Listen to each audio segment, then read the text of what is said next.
So this is the Budget Bootcamp. It's a presentation that happens once per month here at wealthbattle.com. It's open to the public. And hello, the public. Nice to meet you. My name is Kason, and let's get this shindig underway. So first and foremost, we are recording. I know Zoom does the little meeting is being recorded message, but just so everybody's on the same level. So anything you say can and will be used to help set other people up for financial success. Now, before we get into budgeting, let's talk about the mission of wealthbattle.com. There's a photo of me and Lisa, the co-founders of this rigmarole. And the mission for us is that so we aren't bounced around by circumstances. So we increase our autonomy and so that we can make the old systems obsolete. So if that sounds like something you'd like to have in your life, stay tuned.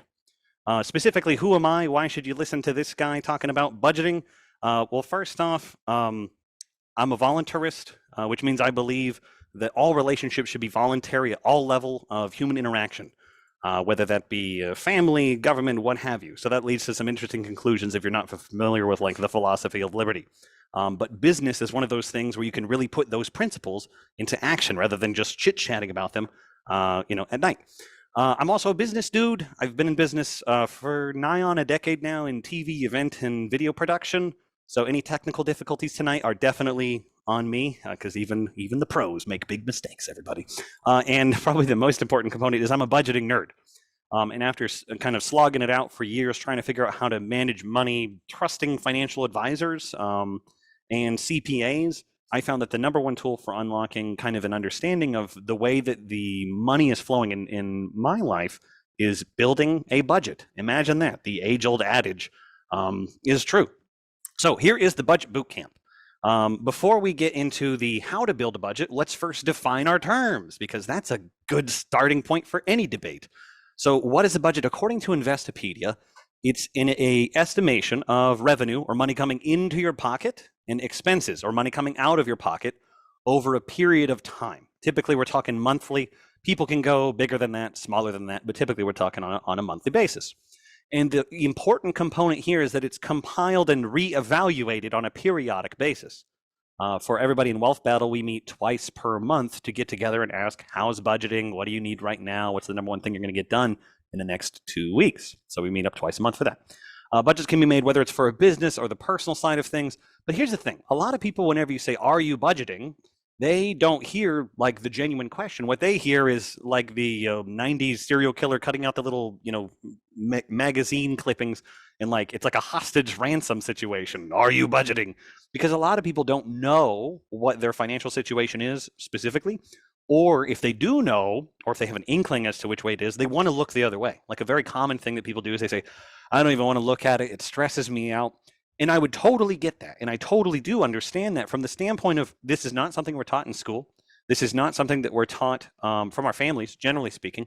And it's not something that's generally acceptable to talk about amongst coworkers or even among friend groups. People are very shy about talking about numbers. But here's the thing. It's so important for our financial lives because, as Investopedia writes here, a budget kind of helps create financial stability. By tracking kind of the money coming in, the money going out, it lets us pay bills on time, which we like doing that, but it also lets us figure out what are those things that are coming down the line that are going to kick our butt if we don't pay attention to those things. So I kind of started it before we got started, but I kind of want to run the question around, why are you here? What would make the next 30 minutes 100% worth your time and attention? So I heard from Carlos and Ruth. But if anybody else wants to open their mic, now's a good time. If you want to turn on your camera as well.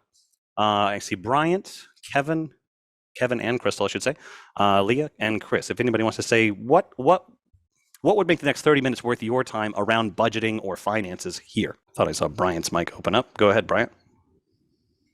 Hey, Jason. Hey, I'm still at the restaurant, so just kind of listening in, still getting some orders in. But mostly, I'm just here to kind of check out maybe a different take on budgeting.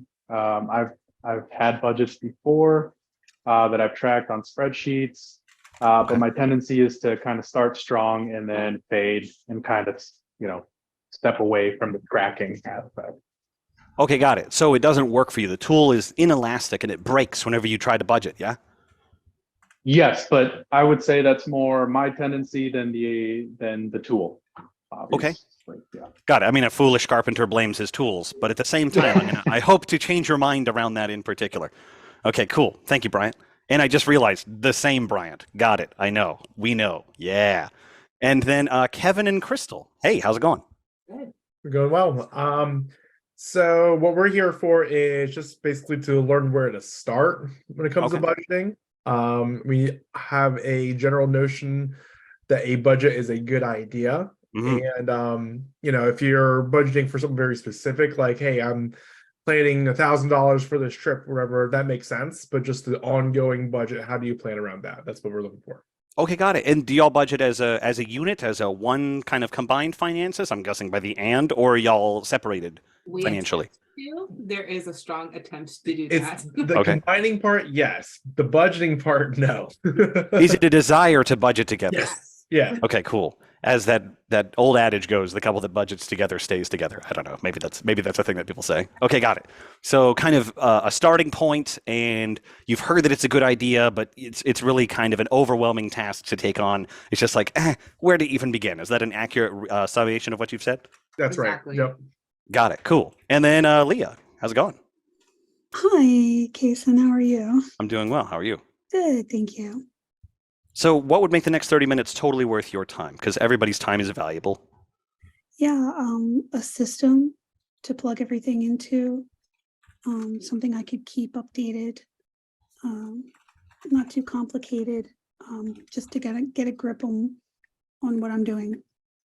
Got it. And if you had that system, what would that unlock for you? Let's assume that you had it handed to you on a silver platter. What would that unlock for you in your life? I can stop ignoring the money I'm spending. Okay. And see the impact that it's having on me. Okay, got it. Okay, cool. So you could then, okay, so what I have out of that is a simple system that you can keep updated to get a grip on what actually is, so you can stop ignoring the money that you are spending, whether that be in your business or in your personal life. Is that an accurate way to say that? Yes. Fabulous. I can promise that will be happening tonight. Hello and welcome, Memphis. You came in just at the right time. We were just sharing our spookiest stories. No, I'm just kidding. What we were doing is actually introducing everybody and asking what is something that would make the next 30 minutes of your attention worth paying attention for in the realm of budgeting. So why are you here, Memphis?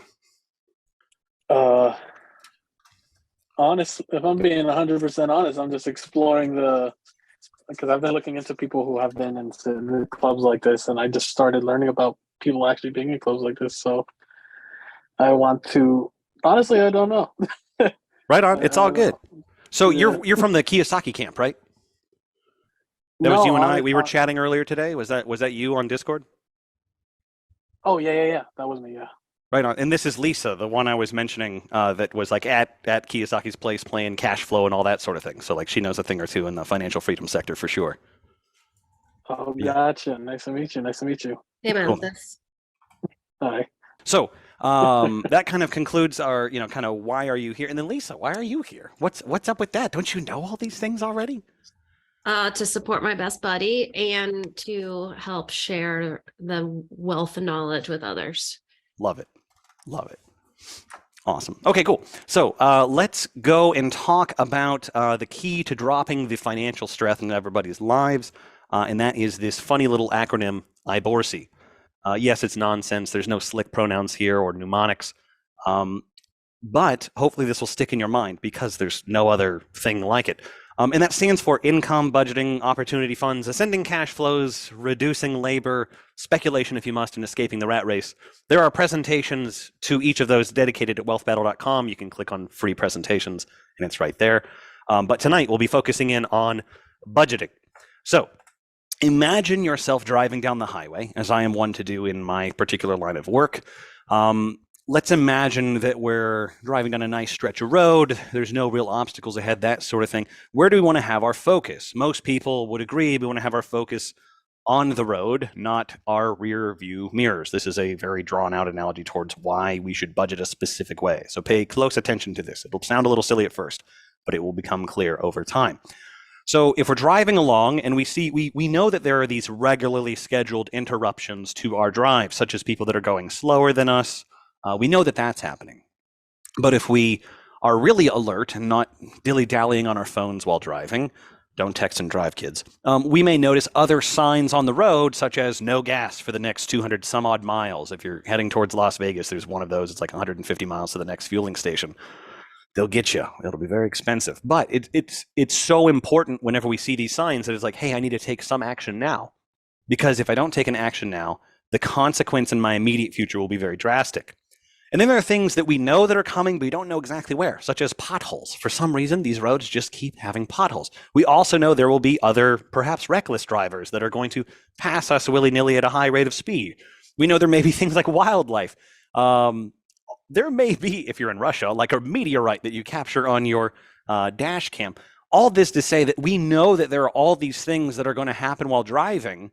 And by staying alert and staying present to the moment, we can not only avoid those things and not be surprised by them, but we can safely get from A to B. Okay. But there's a key here, and that is we focus forward while driving down the road. We don't want to look 100% of the time straight behind us. Now, not to say that there's not reasons to check your rearview mirrors. Obviously, we don't want to put ourselves in a bad place if there's someone barreling down on our left side, or verify that we didn't miss anything. But I think a safe principle here is that we look forward while driving. So now, time for the analogy to come full circle. Imagine budgeting. In life, we're going to drive from wherever we are to wherever we're going to go in financial land. There will be obstacles that we expect ahead. Things like those cars in front of us might be like bills. We know that we have rent. We know that we have groceries. We know that we have certain fixed payments that happen every time. Then there are the things that we know are coming, but we may not know exactly when they are, kind of like the potholes of the road. That might be something akin to medical bills. We know at some point something's going to happen, and we're going to have to take care of it. Then there are things that we know exactly when or where they're going to happen, kind of like the no gas sign, things like birthdays, Christmas, that sort of stuff. Like, hey, this is an important thing in my life, so I want to financially prepare for those things. Then there are the things that just take us completely sideways. Whether that be, the overlord saying like, hey, you don't have to pay your landlords anymore. Poor landlords getting wrecked during COVID. Or like, hey, you can't have a business anymore. That would be more akin to like the comet, like who was expecting 2020, right? But I think the thing that really gets me is that a lot of people, whenever they start budgeting, kind of like that Bryant was saying, is that the tools are inflexible and they almost always exclusively look the wrong way. They look backwards. They look completely the wrong direction. They go, what did you do last month? Let's copy and paste that into the future and just repeat your history into the future. So I think it's an important idea or concept to remember to look forward while budgeting, because we need a system that's going to help us get to where we want to go, not to where we've been before. Okay. Now, whenever you're driving, you're always looking through a windshield. We're typically looking through this to protect us from things like road debris or insects of unusual size while passing through Oklahoma, or birds, whatever. In the same way, a well-designed budget will take the rocks, the birds, and other debris of life and protect us from financial destruction. Because this is what it looks like whenever a windshield saves a driver from road debris. In the same way, a well-designed and well-run budget will save us from the things that we're expecting but don't know when or where it's coming from. Things like car repairs, etc. So now I want to kind of enter the crowd interactive component of this. So put on your thinking caps and prepare to unmute your microphones. Whenever we're driving, we have a cluster of instruments in front of us that give us a lot of detailed information. We call this a dashboard.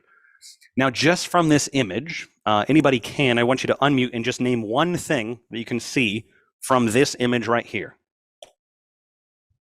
What can you tell about this vehicle that theoretically you've never seen before? Yes, Leah. How much fuel we have? Yeah, how full on fuel are we right now, Leah? Full. Full. Love it. Cool. Carlos, go ahead. Our RPMs, so the car is idling. Yeah, you can tell that it's idling, which also would indicate that the car is running, but not moving. Huh?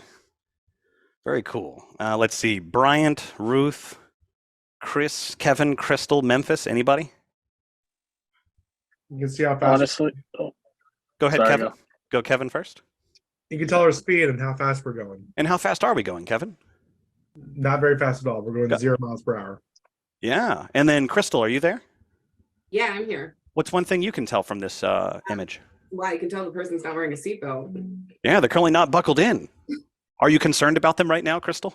Not really. They're not driving. Right on. There you go. Cool. So we can even tell, are they currently breaking the law? Which is really exciting. All from a still image. And then Memphis, you started saying something, and then we'll come to Ruth. I see Ruth is unmuted. So we'll go Memphis, then Ruth. I was gonna say that because I'm not used to seeing kilometers on the dashboard. Yeah. So what part of the world do you think this vehicle is in? It's probably in Europe or Yeah.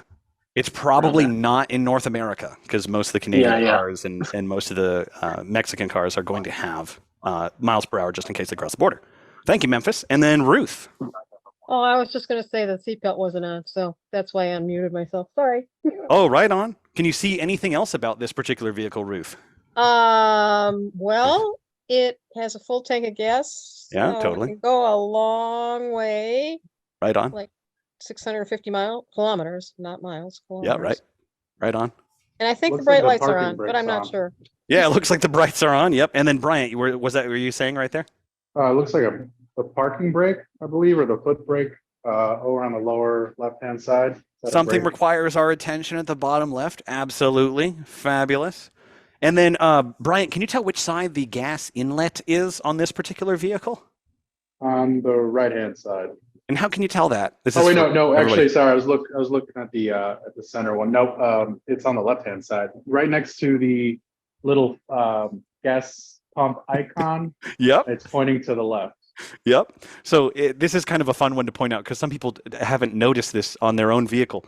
If you look here, there's a little gas inlet. It tells you it's on, in this case, the left side. I would hesitate to say the driver's side because I don't know if this is in Europe or not, but a fascinating thing. So all that to say that we have so much information that we can glean from a still image. We know nothing about this owner, this car, but we can get so much information at a glance. So wouldn't it be great for us to have a financial dashboard that tells us how our financial vehicle is doing? Do we have the money to make it to the end of the month and beyond, or are we running on fumes? Can we accomplish that trip that we want to do, or should we push it back a month or two? Like, these are very practical questions that we can answer with a dashboard. Now, how do you drive somewhere new? And this is probably the last car analogy for tonight. Well, there's 3 letters, and that is a GPS. Now, if you're in Fort Worth, Texas, as I am, and you want to have a chit chat with Jerome Powell at the Federal Reserve out in Washington, D.C., and you plug in exactly these 2 pieces of information, Fort Worth, Texas, to Washington, can anybody tell me which general direction will I be heading if I plug just that piece of information? Will be heading east or west? Let's see. Who's feeling brave? Depends East. if it's DC or state. Chris, go ahead. What were you saying? I said depends if it's DC or state. Yeah, so if I put in just this information, which way do you think the GPS will tell me to head? Chris? Oh, Oh, sorry. it's all good.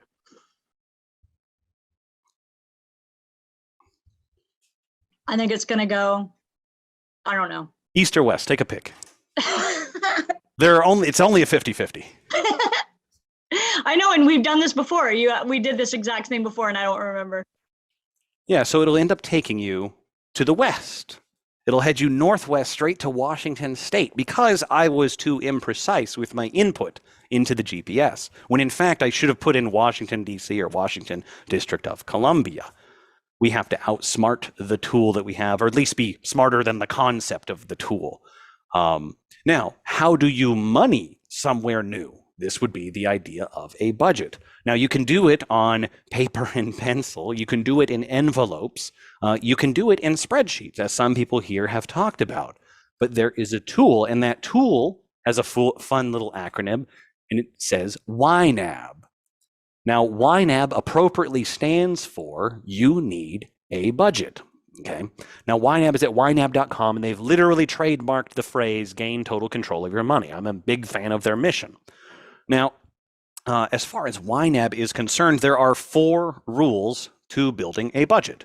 So if you're a note taker, this is a good time to get those notes.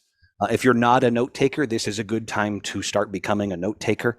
I recommend like sticky notes, put them on the bottom of your computer screen, that sort of thing, until like these are ingrained in your brain. Because this will work whether you use YNAB, paper and pencil, the envelope system, depending on what school of thought and kind of the generational divide between different people. So rule number 1 is to give every dollar a job. We'll talk about these in the abstract, and then we'll get specific with it, and then we'll actually build one together. Rule 1, give every dollar a job. Rule number 2 is to embrace your true expenses. Rule number 3 is to roll with the punches. And finally, rule number 4 is to age your money. So let's go in turn, line by line. Rule number 1 is to give every dollar a job. Let's take a look at that. It's not super complicated, but if you take a look at this lovely little diagram here, you'll see that we have a dollar bill, and it's being given different jobs. So let's say that you have $1,000 or something to work with. You might want to allocate a portion of that towards next month's rent payment, some of it to buying some coffee, and some of it to save up for some travel that you're doing. So what are all the jobs that you need your money to do, and how do you want to allocate those jobs? Okay. Now, as far as the system, it's not super complicated. Step 1 is get some dollars. Step 2 is give them jobs. And then step 3 is to stick to your plan. Like that's literally it. So nothing super rocket science-y, nothing super brain surgery-y, but important nonetheless. So let's go on to rule number 2. And this is where most people, and I do mean most, like greater than 80% of people, completely fall apart. Because most people understand, oh, my rent is this, or my mortgage is this, my grocery bill is around this, my utilities are this, my car payment is this. Most people get those numbers because they show up frequently. They see them, they're used to them, they're habituated to them, some might say. Rule number 2 is to embrace your true expenses. Now, we all have things that are important in our lives that don't happen every single month, but we want to ensure that they continue to happen. So here's a quick little example using some holiday gift giving. So if you're participating in that particular ritual, it might look something like this to you. Well, let's say that today was January the 1st. Here we are, and we're going to save $50 every month. So by the time we get to December, we have $600 ready to go for our holiday gift giving. Now, for some people, that may not tickle your fancy. You may be more into travel. I spoke with somebody yesterday. She wanted to travel to like 3 different places in like 3 different weeks. So for her, true expenses looked like travel to insert place here at this time and this place here at this time. To other people, they've said, hey, I want to develop a property. I want to deploy farming equipment. I want to do these things that in general cost a fair chunk of change, and it's not something you can just pull out from between the couch cushions. So that's where rule number 2 of embracing your true expenses really kind of helps, because whenever that big infrequent expense arrives, because you've created a goal and funded it monthly, you just pay it, okay? Now, rule number 3 is to roll with the punches, and this only works if you're doing rule number 2, which is embracing your expenses, because if you're rolling with the punches, that implies, well, I'll just show you what it looks like, okay? So in boxing, if you were to get hit in the face, it would be a bad idea to move into the punch because it would increase the force upon your jawbone. And that would be very bad and painful. It's much better if you can just avoid it entirely, but assuming that you have to get hit in the face, it's better to roll with the punch. You move your body with the punch to dissipate the force over time. In the same way, we have a nice little example here, courtesy of ynab.com, which, hey, they've saved $200 for their grocery budget, say for the week, but they actually spent $220. So that leads to a shortfall of $20. Oh no, in spreadsheet land, this is where you tear up, well, this is where you print out the spreadsheet and then tear it up. In paper land, this is where you tear up the paper. In envelope land, this is where you put all the money back in the wallet, depending on how you're in the non-budgeting land. This is where you point at the people who are budgeting and go, haha, budgeting is for suckers. So in YNAB land, in roll with the punches land, in I've been embracing my true expenses, you go, oh, hey, I have a clothing budget here. I set aside some money for clothes. So I'm just going to move $20 over to the grocery budget. And now my budget is balanced again. Okay. So that is the way that rolling with the punches shows up in the real world. Now, it's typically not like a $20, $30, $40 thing. It's typically like, oh my goodness, I got hit with a a new engine, a new set of tires, a new medical bill that just popped up, those kinds of things that can really take people sideways and take a long time to recover. But if we're embracing our true expenses, it cushions the blow, kind of like the windshield on our car protects us from the debris of life. And finally, rule number 4 is to age your money. And this may not apply to everybody in this room. I've budgeted with several of you and you're killing it. But for those who are still trapped in the paycheck to paycheck hamster wheel rat race cycle, the goal here is to not spend the money that we're earning this month, but rather live on money earned, say, last month. I wouldn't say live on money earned last year, because inflation actually becomes a variable that we should start accounting for at that point whenever we have sufficient runway. It just creates a new problem for us to solve whenever we start living too much on old money. But to break that, if you're following rule number 1, rule number 2, and rule number 3, which, as a reminder, rule number 1 is to give every dollar a job. Rule number 2 is to embrace your true expenses. I'm going through this again for anybody who hasn't written it down. I'm serious. This is your chance. This is your moment. All right. So rule number 1, give every dollar a job. Rule number 2, embrace your true expenses. And rule number 3, roll with the punches. If you're doing all 3 of those, regardless of whether you're using special software or if you're doing it on paper and pencil, it will work for you. And the resultant of those 3 things is that your money will get older, because as you embrace your true expenses, you're going to be sitting on more of your money over time. So the whole concept behind this, I know it's kind of a lot to take in, so I wanted to let you know that, 1, we're going to build a budget together tonight, like in 2 minutes or so that we can actually put these principles into action, okay? Also, if one night is not enough, as it seldom is, I want you to know that we're here to help you at wealthbattle.com. So at the start of the call, I asked, why are you here? So I heard from some people, they wanted a system to plug everything in and keep updated that's simple to use. That's so they can stop ignoring the money that they were spending. Another person said, I'm looking for a place to start, and a budget sounds like a good idea. Yet another is looking for a different take on budgeting, because they've tried it before and the tendency was that it didn't work out for them.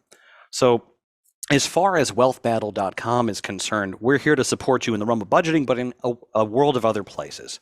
One is in income and how to increase it. Once you have dollars, we got to give them jobs, and that'd be budgeting. Building out, once you have that budget running, then we have an opportunity fund that prepares us for participating in our first cash flowing deal. What is that? That's a topic for another night. But then we talk about ascending cash flows, something that puts money into your pocket, preferably using less of your time than like a job. And as you build more ascending cash flows, reducing your time at said job through things like delegation, elimination, and automation. That's the most fun you'll ever have with the DEA. And then also things like speculation and what that actually means. And the ultimate goal is to help everyone in this room escape the rat race and escape the world of I have to or I can't, because that's a disempowering place to be. We don't like that. So last plug for everybody here. We have a free 30-day trial. If you're not already a subscriber at wealthbattle.com, I see there's a couple subscribers, a couple other ones. I see you laughing there, Carlos.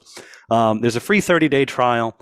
Check it out for yourself. We'll actually pay for your budgeting software and have some one-on-one consults, and then actually put you in a small group to embrace the budgeting over time. So without further ado, it is in fact time to budget. So does anybody have any questions while I pull up the actual budgeting software here? Go ahead, Carlos. I see you've turned on your camera. What's up, bud? No, I just wanted to say thanks for the presentation. It's amazing as always. Thank you. Thank you for the recognition. That means a lot. And then what's something you got out of tonight? Just so everybody can kind of understand, like, because you've been budgeting for a little bit now. What's kind of new for you? Well, it technically still off. It feels new to me, like entirely, but I'm just getting more familiar with it, and that's really helping me. Just going over the rules again, and I think right now I'm definitely working on rolling with the punches. So I like that analogy. So it all still feels very new to me. So I guess that right on. Yeah. And then Carlos, can you see the demo budget that I have here? Yes. Cool. So I'm going to ask you a couple questions in a second because I'm going to assume you're a budgeting pro because you've at least sat through one chit chat with me. So in a idea of a financial GPS, the two questions to ask is where am I now and where am I going? So on the left side, and this is for everybody in the room, so pay close attention here. I'm going to add the where am I now. Now, what is where am I now in the context of physical space? It's like I'm at 123 Main Street. Everybody kind of gets that. But in the realm of budgeting, where am I now is what's in checking, what's in savings, what's in cash on hand, what's in gold and silver, precious metals, what's in crypto. Like where am I now is a complicated question that isn't easily answered. So we're going to add an account. We're going to add, in this case, an unlinked account. You can link it to your bank account, so auto imports and yada, yada. But for the purposes of tonight, we're going to add a unlinked account. We'll call it checking. And then Carlos, for this demo person, we'll call him Bob. We're going to make Bob's budget, you and I. How much money is in his checking account? Any number works for me. Doesn't matter to me. What's in his checking? 4,500. Ooh, 4,500. Okay, I like that. Cool, cool. Sounds good. And then what's in savings for Bob? Let's do Bob's been saving for a few months now, so let's do 11,000. 11,000. Okay, cool. So he might be working towards a purchase or something like that. I like where this is going. And then does Bob use cash or is he digital money only? Both. Both. Okay, so he uses cash. And how much does he have in greenbacks, in the wallet, in the safe, etc.? Just give me an estimation as to Bob's cash on hand. Let's do 3K. 3K. All right, 3,000. Oh, I guess I should call it cash, not 3,000. Current balance at $3,000. So, and this is for everyone here. You'll see on the left side, now we have checking, savings, and cash. Now, obviously, your numbers might look and should look different than this. You'll have like $4,327.89. It'll be a lot more specific to your particular scenario. But for the topic of tonight, we're just going to use some fictitious Bob numbers here. Okay, so whenever we put that in, we now know where am I now. So the next thing we need is where am I going? And I'm going to pick on you, Damien. I'm going to pick on you for this component. So whenever we click on budget at the top left, we want to build out two things. One is because we don't know what Bob is spending on, but we know that he's going to have bills and we know that he's going to have true expenses. Now, an easy way to remember these two different differentiators here, a bill is something that happens monthly or faster, and a true expense is something that's greater than a month, so like 30 plus days. Okay. Now, Damien, can you name one or two bills that you might expect to see on Bob's budget? Rent. Okay. And how much is rent for Bob? $1,000 a month. Okay, got it. So in this case, we're going to set a target, a where am I going, for how does Bob get to rent? So we're going to click on rent, and you'll see at the right side it says create rent target. There's a big plus button there. So I'm going to click on the plus, and I'm going to say, hey, Bob needs $1,000. You said $1,000, is that right, Damien? Yep. He needs $1,000. And when is it due? What day of the month is his rent due? The first. The first. Okay, cool. So we're going to hit save target. Now, Damien, are we at the first of the month right now, or are we past the first of the month? We're on the third, so we're past. Right. So this would be like akin to putting in, I want to go to Washington rather than I want to go to Washington, D.C. It's telling me I need $1,000, or assign $1,000 to reach your target, to pay for rent in the month of May. When in fact, I need $1,000 to pay for June 1st rent. Does that distinction make sense to you, Damien? Oh, yeah. Yeah. So in this case, I'm going to rename rent, and we're going to start him off on aging his money very quickly. Next month's rent. Just going to change the name of that to next month's rent.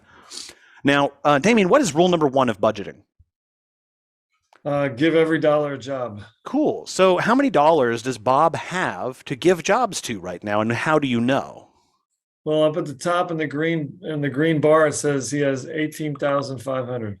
Yeah, absolutely. So just like the car's dashboard that told us we had a full tank of gas, we have 650 kilometers of range, we have 40 some odd thousand miles on the odometer, et cetera, we can see Bob has $18,500 that are sadly unemployed. But we're going to fix that by giving them jobs. So we're going to give $1,000 the job of paying next month's rent. And just like that, if you look closely, it was like a magic trick. It went so fast, I may have to do it again so you can see it. On the right side, and this is for everybody, not just Damien, but for everybody, you'll see there's this little yellow kind of pie chart looking thing. If we put, say, $500 in, it'll be a half-filled pie chart. But if we put $1,000 in, it'll turn to a green, fully funded check mark. So we can very quickly see, hey, Bob is ready to go with next month's rent. So we can see that at a glance, this is what Bob's life is doing. Does that make sense to you, Damien? Yep. Fabulous. And what's one more bill that Bob should have on his expenses here? I would say utilities. Okay, yeah, sure. Utilities. Now we could obviously, if we were talking to Bob, we could be like, hey, well, how much is gas and how much is electricity and how much is water and how much is garbage pickup? But in this case, we're going to lump it all into utilities. So based on that, Damien, how much should he be saving for utilities? 300. 300. Now, I showed you the first time. Let's see if you can remember. How do we set that target as far as setting the where am I going for the charge of utilities? So hit the create utilities target. Love it. Fabulous.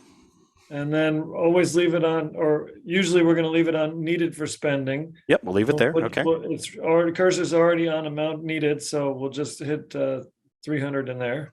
Okay. And then we'll put due the first day of the month. Got it. The first day of the month. So we could also then say, hey, we're going to save for next month's utilities.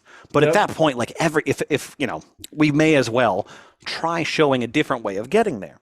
Thank you for playing Damien. So there's another way of getting there as far as the where am I going?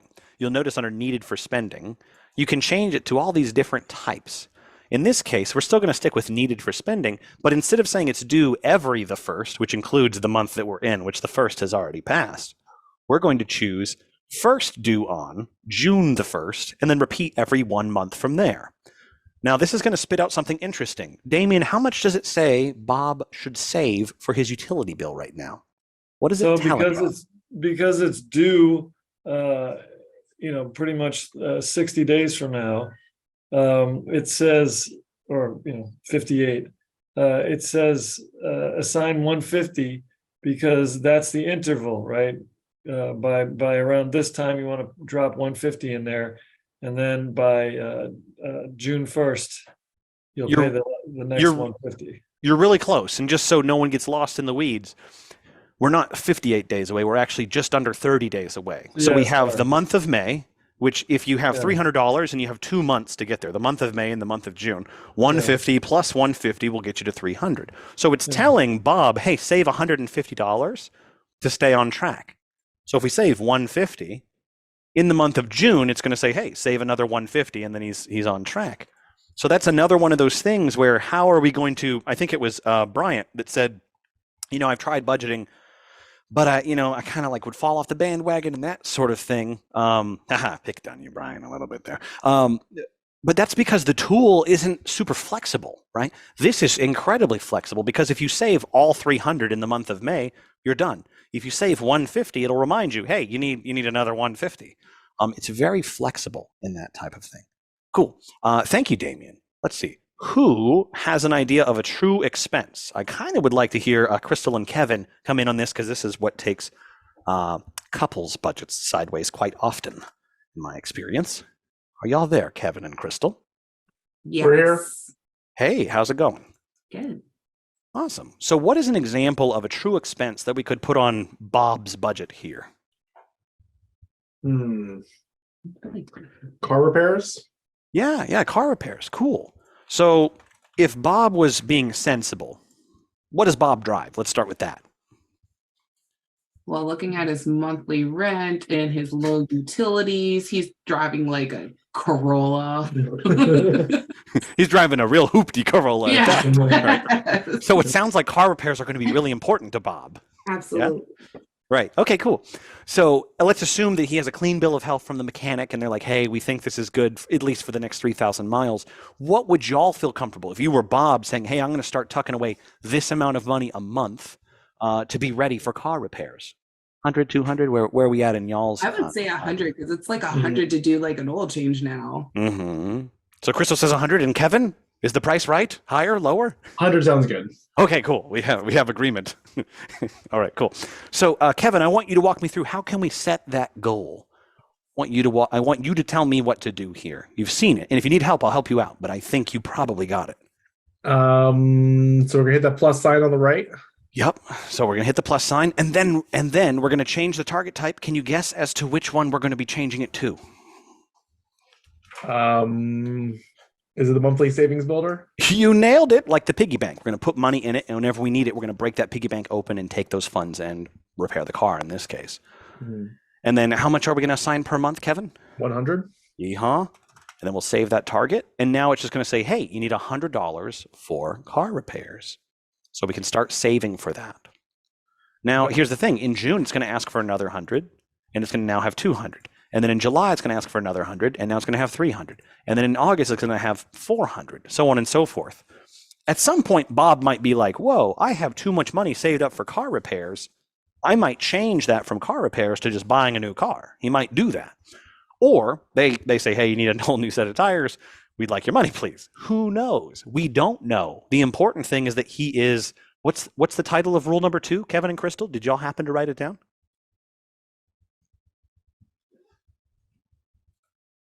Oh, you're muted. I don't know if you know that. I can't hear you. Sorry. Yeah.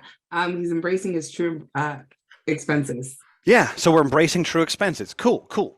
Now, let's see. Who was it? I think Carlos, you said he had $11,000 in savings. I'm going to come back to Carlos for a second. Thank you, Kevin and Crystal, for playing. Carlos, what is Bob saving for? He has like $11,000 sitting in the bank, losing value to inflation. He's saving for a wedding. Oh, okay. Okay, so Bob has a Bobette in his future, perhaps? Yes. Okay, so we have a lovely wedding to plan for, yes? Now, when is this wedding, Carlos? When is Bob wanting to tie the knot? 2024. What month? June. June. Okay, cool. So I'm literally just going to go to needed for spending, custom, and then just mash the button a bunch until we get to 2024 into June. Do they have a save the date, or are they just thinking sometime in June right now, Carlos? Sometime in June. Let's just say the 1st. Okay, so I'll put the 1st for now, but obviously once they know the exact date, we can dial it in even more precise. So over time, our budget gets more accurate rather than less accurate. This is a complete inversion of what happens in paper and pencil land. This is a complete inversion of what happens in spreadsheet land. Yes, Bryant? Now, so we're going to select June 1st, 2024. And then how much is that wedding going to be in total? Is it exactly 11,000 or is it even more? And they're going to put more money into that party. Well, it's going to be a big party, so we're shooting for 15,000. 15,000. And then they say, I'm on a budget. I need a deal. All right, so we're going to save that. Now, right now, it's saying, hey, how much money should they save if they were going to save an even monthly amount towards that, Carlos, based on what the GPS in our finances or YNAB is telling us? It says $1,153.85. Right, but from what you were telling me, they were already $11,000 there. Why doesn't it have $11,000 already available for that? Can you walk me through why that works that way? Because we haven't given those dollars that job. Right, so how would we do that? So we would go to we're already on the wedding, right? So we would create a wedding target. Okay, yeah. Mm-hmm. And so the amount needed is there. So it would be a monthly repeat, right? Or no, let me help you out here. So if you'll see, how much money do we have assigned for utilities right now? 300. Right. So how much money do we have assigned for wedding right now? 0. So let's replace that with? Is it 1,071? Let's throw 11,000 in there. Let's give every dollar that's sitting in savings the job of paying for that wedding. Okay. Does that make sense? See how it now says 11,000 here? Yes. So instantly we go from 0% funded to 73% funded, which is wild because turns out Bob was saving before he even started budgeting. Yeah. Now in June, rather than having to save like $1,000 a month, he's going to have to come up with $307 per month. And based on his living situation, like Crystal was pointing out, 307 is probably more in the neighborhood of what Bob is able to make happen with his particular financial acumen. Does that make sense, Carlos? Yes. Cool. Let's see. Leah, let's come over to you. let's chit chat, you and I. Let's talk about one more true expense that might be in Bob's budget. Can you give me an example of a true expense that, try and throw a curveball in here that might be present in your life even, that it's like, ooh, how do I really track this? Budgeting software. Budgeting software? Okay, cool. So there's two ways you can do this. One is you could put a line item in for YNAB.com, and you could say, hey, I'm going to spend $15 per month for YNAB.com. My preferred method is you go to wealthbattle.com and you sign up for a 30-day trial where we will pay for your YNAB subscription at the end of the trial. And then at that point, you can partake in all of the budgeting group meetings and one-on-ones and that sort of thing. So there's two different ways you can accommodate for that. Does that make sense, Leah? Yeah, that's good. So you're looking for something that is unexpected. Yeah, give me something that's unexpected. So I'm gonna take those out for this in this case. Give me something unexpected. Right, vet bills. Vet bills. Oh, that's a perfect one. Oh, it's so sad at the end. Oh man. Okay, so how old is Bob's animal here? 14. Okay, is it a cat or a dog or a fish or a turtle? Okay, a cat. Got it. So we got a 14-year-old cat. Oh man. Okay, so if I Googled how long that cat is expected to live, it's a Persian, it's a Siamese, it's a tabby, whatever. He's got a bad tooth. He needs his tooth pulled. Oh, he needs his tooth pulled. So he needs it right now. Yeah. Okay, got it. So in that case, we'd actually be rolling with the punches. So let's say that he didn't save anything. Let's say he already went to the vet. How much was it? You said $600? Let's say $2,800. $2,800. Okay, yeah, I like it. Give me a challenge. Come on. I mean, make it worse for me. Why don't you? All right. So he's going to go to the vet because the cat's in pain and he's a kind human being that's not going to let an animal suffer. So he's going to go to checking and he's going to write a check or swipe the magic plastic or pull out some cash and pay the vet, right? So we're going to add a transaction today. It happened right now. We went to the emergency vet. This was an emergent tooth problem, right? And in this case, we're going to categorize it as vet bills, which we haven't saved for, right, Leah? There's nothing in there. You see that? Yeah. And it was 2,800 smackerels. It was actually 28.57 and 36 cents after, some fees and whatnot. It was kind of a more real world number here. So we can see whenever we go back to budget land, we see a big red warning light. Yes? Mm-hmm. So that's telling me that we need to roll with the punches. Remember rule number 3, roll with the punches? Yes. So that's telling me that we need to roll with the punches in some way. Now there's several different places we could fix this from. So I'm going to click on that minus $2,857.36. Yeah. Now, Leah, if this was your budget, where would you want to pull money from? The wedding. You want to pull it from the wedding? Okay, cool. I'm sure Bobette will be very happy with this decision. Okay. Now, here's the beauty of this. Because Bob was embracing the true expense of the wedding, whenever another true expense snuck up and bit him on the butt, he was able to go, okay, we have money in the bank. The cat's going to be okay. So that's good. Now we have to address the wedding, right? So whenever we go next month into June, it's not $300 a month. Now it's $500 a month. Oh, no. Yeah, look, it automatically adjusted. It automatically adjusted. It's kind of like if you're driving down the highway and you miss your exit and it goes, recalculating, make a U-turn in 2 miles. In the same way, a properly designed budgeting software is going to recalculate the methodology of your cash flow to reach a particular financial goal. Does that make sense? Mm-hmm. Now, that doesn't sound super exciting if you just have one true expense. But if you have 50 of the things, that gives you a lot of ability to kind of shuffle money around and make sure that you're never really digging yourself a hole that you can't get out of quite easily, okay? So emergency expenses go in true expenses. So you could literally have emergency expenses. You could literally do that and put the remaining $6,100, for example. Mm-hmm. You could do that. But for me, personally, I would rather save and name the threat that is approaching. In IT, if there's any IT people here, you might be familiar with the term threat modeling.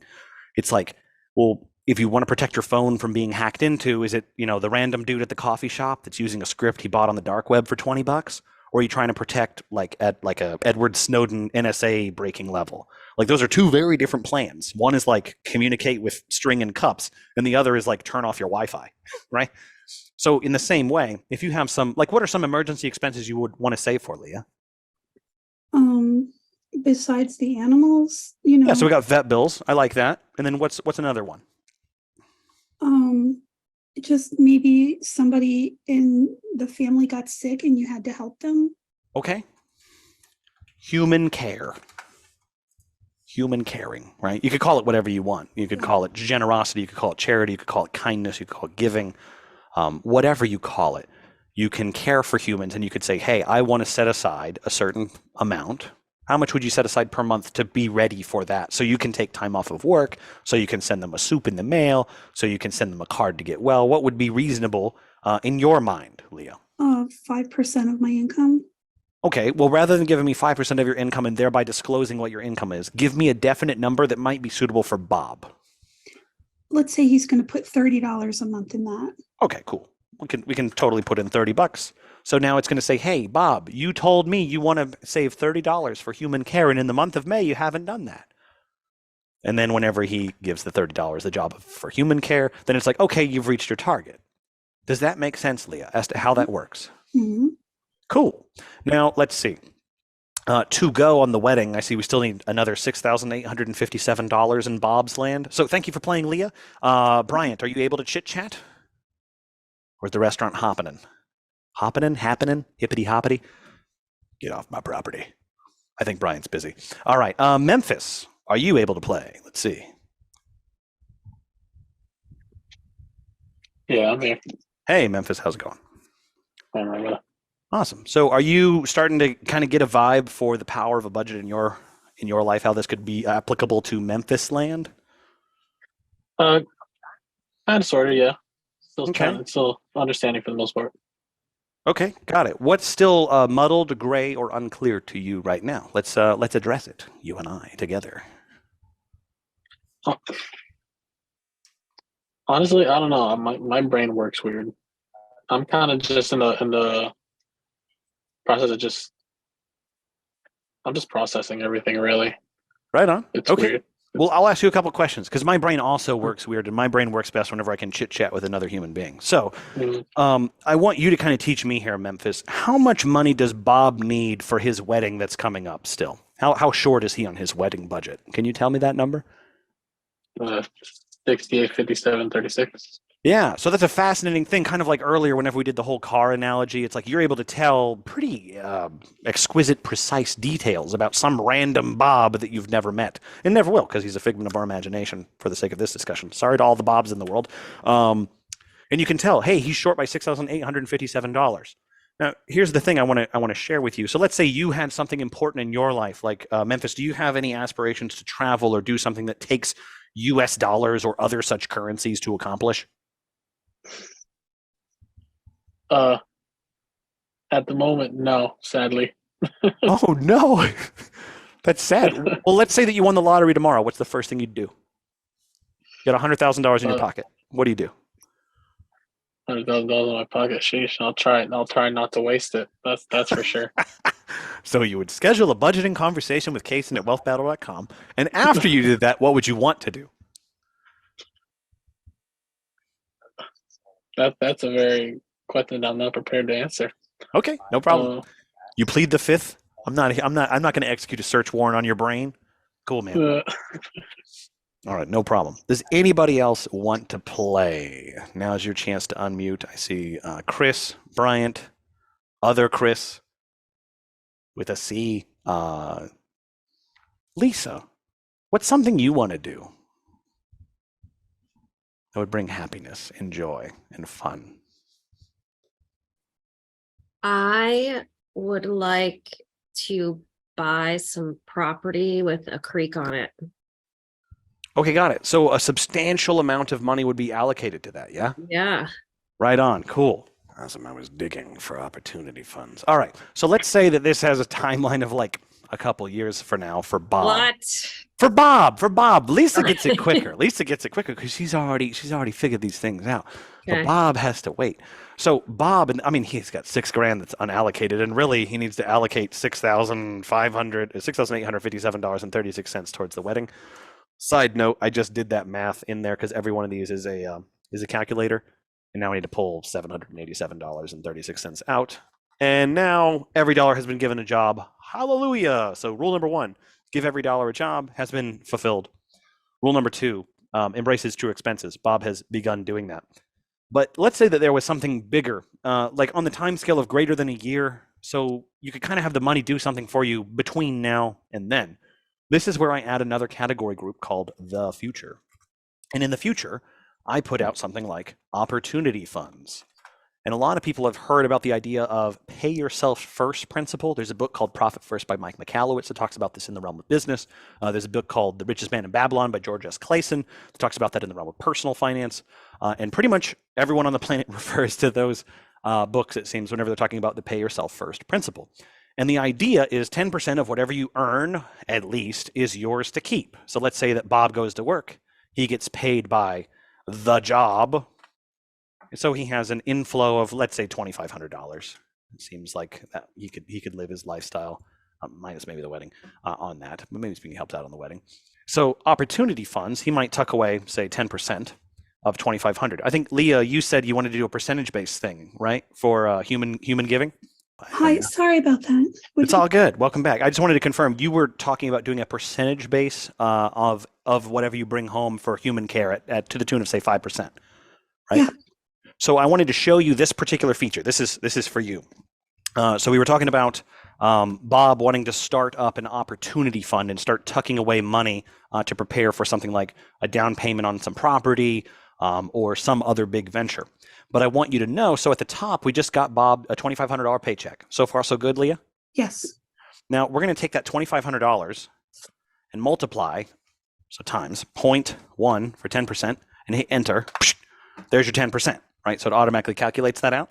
So you could do the same thing under human care. You could say, hey, I'm going to take that $2,500, multiply by 0.05% for 5% to get $125. Do you see the value of having that to where you can just whip out a number, whip out a fraction, and then bam, you know what you're kind of allocating things to?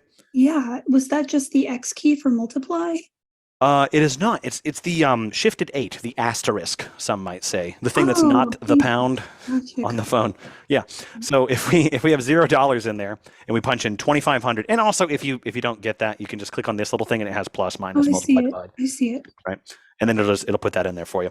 Times 0.12345. And there's a 308.63, right? So it can tell you like very specific numbers. So this is great if you have, say, a business and you're involved with a 3-letter agency called the IRS, and you should be setting aside on the order of 37% of your monies for the extortion bracket or what have you. So you can track those numbers as they come in and not be surprised whenever the bill comes. I was surprised recently. Anyway, all that to say, we've now given every dollar a job. Let's see, we'll throw another $2,096.37 into vet bills. So, Leah, have we given every dollar a job? Let's just kind of run through Bob's budget here. It looks like it. There's no money left at the top. Exactly. That's how you know. And are we embracing Bob's true expenses fairly well? Yeah. Yeah. Now, the beauty of embracing is it's a present progressive. It's something that we do continually. It's a practice, if you will. So the beauty of that is like next month, Bob thinks of another true expense. He just adds it to the list. No big deal. The budget gets more accurate as you go on through life rather than less accurate. And then, Leah, were we able to roll with the punches at all? Yes, we moved things from other areas and put them into the things that had to be critical. Gotcha. And I mean, the time is the top of the hour, so it's been exactly 60 minutes since we started this whole thing. And that's from concept to embracing all 3 of the primary rules. So if we did this continually over the course of a month, we would start to see Bob's age of money get older and older. So all that to say that, hey, we have a functional budget, people. I don't know if that magic trick like went over anybody's head, but like we got it. We did it. We did it as a team. So that's pretty cool. Yeah, what's up, Lisa? I saw you. You want to say something? It was just really exciting. Oh, it was excitement. I didn't know if that was like you trying to get my attention. I'm like, what, Lisa? What did I miss? Tell me. In this, in the monthly bills, I can itemize like, my web services. I can figure out what I'm spending by putting them into this monthly column. Abso-flippin-lutely. And here's the thing. Inside of this, you don't have to have just one budget. You can have a household budget for your personal expenses, and then you can have a business budget for your business expenses. And they don't reconcile with each other They're completely separate. Yeah, so they don't talk to each other, which if your business is a legally distinct entity from your person, that matters. Now, look, Kason, let me ask you. Mm-hmm. I'm concerned about punching in figures Mm-hmm. to a web-based application because recently I was hacked and all my crypto was stolen. I'm afraid if I put all my numbers into this, they're going to come to my house to get what I have. You know what I They. mean? Who's the ominous they in this case? People that hack you and see what you're putting, into these programs. Mm-hmm. Yeah, I'm with you. I'm with you on that. So, too little, too late. There's a program called Veracrypt that you can use to encrypt your wallet keys. That so even if they do steal them, unless they have the password to the encrypted file, they can't do anything with it. So then you can literally upload your wallet.dat file inside of an encrypted container onto a service like Google Drive or Amazon Drive or whatever. Thank you. I know it's too little, too late. Is I'm sorry this- we didn't have that Is conversation this a beforehand. web-based application or is this a desktop app that I can use offline? So you can get a desktop application that is similar to this. You can do this on paper and pencil. You can kind of do it in spreadsheet land. I actually sold my last offline key because they don't sell it anymore. You'll have to find somebody who's still running the old version. I can see if that person is willing to chit chat with you if you really want an air gap between you, your numbers. Now, bear in mind, the numbers, they can't do anything with these numbers. Like you can't, like let's say that you hacked into Bob and you're the nefarious actor. You see us $4,000 in checking. What can you do other than know he has said that he has $4,000 in checking? Now, if you're concerned about, well, they'll get access to my bank accounts and whatnot, it'd be like, well, close that loophole would be my personal threat model. Does that make sense? Thank you. Yep, got it. Yeah. So I don't know if that actually says you should or shouldn't do this. I'm not here to tell you what you should or shouldn't do. I don't believe in central planning. I think it's a logical fallacy. But I've been using it for a long time and have been really happy with the results. So to me, the threat modeling and the potential of somebody seeing my numbers, I'm less concerned of than say someone stealing crypto, which, encrypt your keys. Yeah. Yeah. So there's that. Also, you can take these same rules and apply it in other structures, and they will still serve you well. It may be slightly less convenient. You may have to spend more time doing the calculations, such as how much should I assign for the wedding in this case? Oh, I have $14,212 available. Well, now I need to save $60.57 for the next 11 months to make it there. That would be kind of inconvenient to do on paper and pencil, but that would be completely offline if that helps as far as like a concern. Right on. And also, I'm assuming that if you go into the program, then you learn how to also take your money and not watch it depreciate by having it in the bank or just having it in these little columns wherever it's actually sitting, figuring out what to do with your money. Yeah. Just So sitting around. one of the big things that we talk about at Wealth Battle is not just building the budget, but what do you do once you have a budget and you've exceeded, past the paycheck to paycheck trap? At that point, it's like, okay, let's talk about, let's say that you have 2 months of runway and you're comfortable with that particular number. Like you could make it from May the 1st to the end of June. You're confident that you're going to have more money coming in, whether it be from a job or a business or residuals or what have you. Well, what do you do next? At that point, the conversation would be around building an opportunity fund. Lisa has some really good information around that about specific types of bulletproof accounts, as we've called them. It's a specific type of life insurance that's tax advantaged, that the IRS looks the other way, that can't be loaned out by the banks because it's sitting in something that's not tied to equity markets. There's a lot of benefits to that that Lisa could probably educate a whole lot better than I could right now. Does that make sense? Yeah, thanks. Yeah, sure. Awesome. So all that to say, I know we spent a couple extra minutes there, but it's been 1 hour. We have built from theoretically zero knowledge, unless you're here again for another time. Thanks for coming back, everybody. Zero knowledge to fully functional budget that now we can come in and we can start plugging in. Well, hey, when did he spend, he spent some money at the grocery store. He spent some, he paid the landlord. He paid the rent, that sort of thing. He spent $1,000 on rent. And we can start tracking Bob's life through this and making sure that everything is working out as we intend it to be. So this is a super powerful tool that functions as a financial GPS that helps you get from where you are now to where you want to go rather than just repeating what you've done month in and month out. And that, folks, is the Budget Bootcamp. Yeehaw.